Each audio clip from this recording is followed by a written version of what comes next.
3 semaines de campagne, 3 semaines. Il reste 3 semaines avant le premier tour de l'élection présidentielle le 10 avril prochain.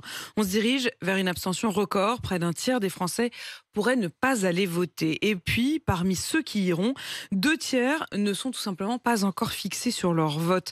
Ajoutez à cela la guerre en Ukraine, la hausse des prix de l'énergie et la baisse du pouvoir d'achat. Les militants ont bien du mal à convaincre les indécis. C'est le reportage de la rédaction. Il est signé ce matin, Johanna Chabas. Yannick Jadot, les écologistes, monsieur, non?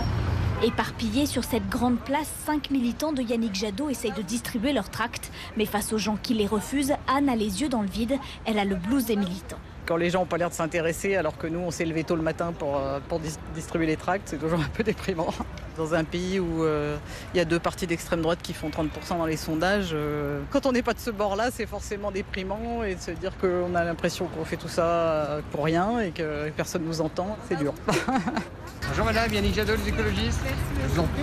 Andreas milite depuis plus de 10 ans. Selon lui, toutes les campagnes politiques sont toujours un peu difficiles à vivre, mais le contexte de cette élection rend tout plus compliqué. Il y avait le Covid avec une vague supplémentaire et puis sur la fin, là, on a eu la guerre. Le non-débat sur nos sujets de fond, sur les nôtres en tout cas, l'écologie, ça c'est un peu plombant.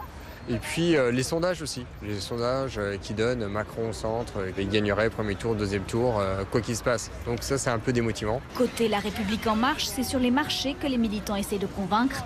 S'ils sont plus sereins avec les sondages, ils ont tout de même peur du désintérêt de la population. Barbara veut que les électeurs restent mobilisés. On essaye quand même d'établir une conversation avec eux, de leur dire déjà en fait qu'il y a des sélections, parce qu'en fait surtout des jeunes, en fait parfois ils sont pas au courant ou ils savent pas exactement à quel moment c'est les sélections. Rien n'est gagné. Donc si on souhaite qu'Emmanuel Macron soit élu, il faut vraiment que chacun aille voter. Elle pense que la campagne sera maintenant plus facile à mener depuis qu'Emmanuel Macron a présenté son programme la semaine dernière.